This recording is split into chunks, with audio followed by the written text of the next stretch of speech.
O que a Bíblia diz sobre eficácia na oração? Olá, eu sou o Pastor Eclésio e nesse vídeo eu vou falar sobre oração eficaz. Mas antes de continuar, eu quero te pedir 3 coisinhas. Número 1, se não é inscrito em meu canal, se inscreva agora. Número 2, assista esse vídeo até o final. E número 3, compartilhe com o máximo de pessoas que conseguir. Vamos lá. Quais são os obstáculos para uma oração eficaz? A resposta é simples. O obstáculo mais óbvio para a oração eficaz é a presença da iniquidade e do pecado não confessado no coração daquele que ora. Porque nosso Deus é santo. Existe uma barreira entre Ele e nós quando nos aproximamos dele com pecado não confessado em nossas vidas. Mas as vossas iniquidades fazem separação entre nós, entre vós e o vosso Deus. E os vossos pecados encobrem o seu rosto de vós para que não vos ouça. Isaías 59:2. Davi também concordou, sabendo por experiência própria que Deus se distancia daqueles que tentam esconder seus pecados de Deus. Se eu no coração contemplara a vaidade, o Senhor não teria me ouvido. Está lá no Salmo 66. A Bíblia se refere a várias áreas do pecado que são obstáculos a orações efetivas. Primeiro, quando estamos vivendo segundo a carne e não no Espírito. Nosso desejo de orar e nossa habilidade de nos comunicar com Deus de maneira efetiva são atrapalhadas. Apesar de recebermos uma nova natureza quando nascemos de novo, essa nova natureza ainda reside na nossa velha carne. E aquela velha tenda que é corrupta e é pecaminosa. A carne pode ganhar controle sobre nossas ações, atitudes e motivos, a menos que sejamos diligentes em modificar os feitos do corpo. E a partir daí ser guiados pelo Espírito, né, como um relacionamento correto diante de Deus. Só então Deus vai ouvir e responder às nossas orações. Uma forma que viver na carne se manifesta é através de egoísmo, um outro obstáculo para a oração efetiva. Né? Quando oramos por motivos egoístas, quando pedimos a Deus pelo que queremos e não pelo que Ele quer, nossos motivos maus atrapalham nossas orações. Esta é a confiança que temos para com Ele, que se pedirmos alguma coisa segundo a sua vontade, Ele nos ouve. 1 João capítulo 5, versículo 14. Pedir de acordo com a vontade de Deus é o mesmo que pedir em submissão à sua vontade, quer saibamos qual ela seja ou não. Como em todas as coisas Jesus deve ser o nosso exemplo em oração, ele sempre orou de acordo com a vontade do Pai. E não se faça a minha vontade, mas sim a tua, como está em Lucas 22:42. Orações egoístas são sempre aquelas que têm a intenção de gratificar os nossos desejos egoístas. E não podemos esperar que Deus vai responder tais orações. Pedis e não recebeis, porque pedis maus, para esbanjares dos vossos próprios prazeres. Tiago 4:3. Viver de acordo com os desejos egoístas e carnais vai atrapalhar nossas orações, porque produz um coração duro em relação a outras pessoas. Se somos indiferentes às necessidades de outras pessoas, podemos esperar que Deus vai ser indiferente às nossas necessidades. Quando nos aproximamos de Deus em oração, nossa primeira preocupação deve ser a vontade. Segundo, deve ser a necessidade de outras pessoas.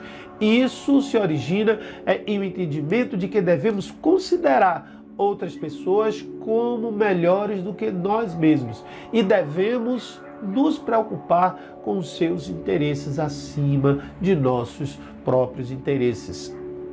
Um grande obstáculo à oração efetiva é o espírito que não consegue perdoar outras pessoas.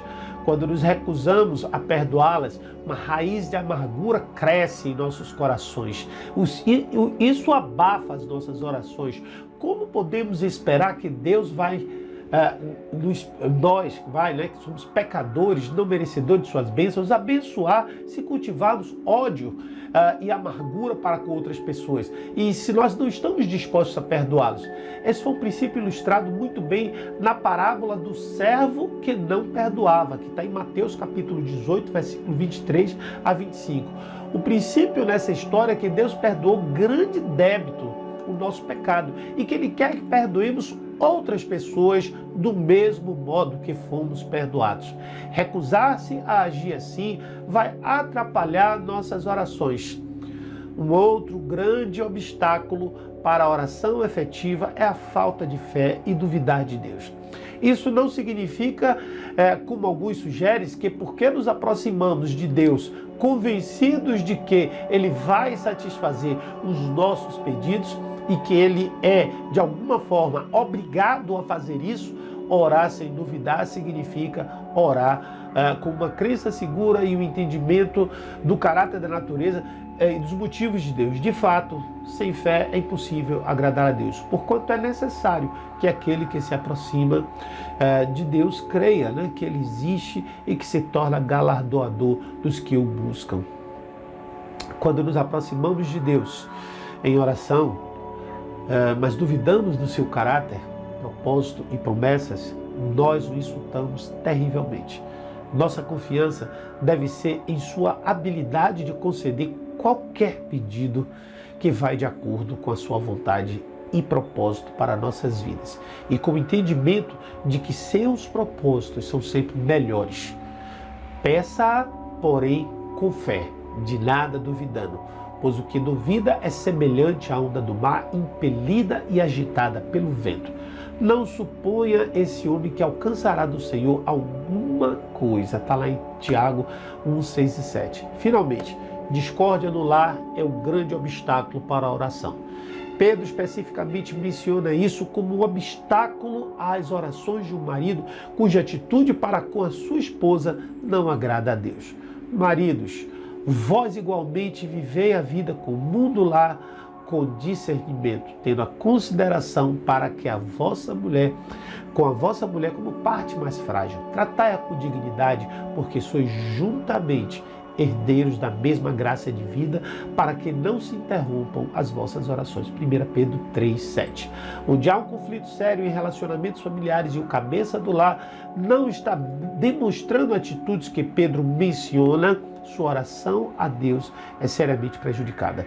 Da mesma forma, esposas devem seguir os princípios bíblicos de submissão à liderança de seus maridos, para que suas próprias orações não sejam prejudicadas. Efésios capítulo 5. Felizmente, todos esses obstáculos de oração podem ser resolvidos de uma só vez quando nos aproximamos de Deus com um coração arrependido. 1 João capítulo 1, versículo 9. Ele diz assim: se nós confessarmos os nossos pecados, Ele é fiel e justo para nos perdoar dos pecados e purificar toda a nossa injustiça. Quando tivermos feito isso, podemos gozar de uma comunicação aberta e limpa com Deus, e nossas orações não só vão ser respondidas, mas vão estar cheias de um grande sentimento de alegria.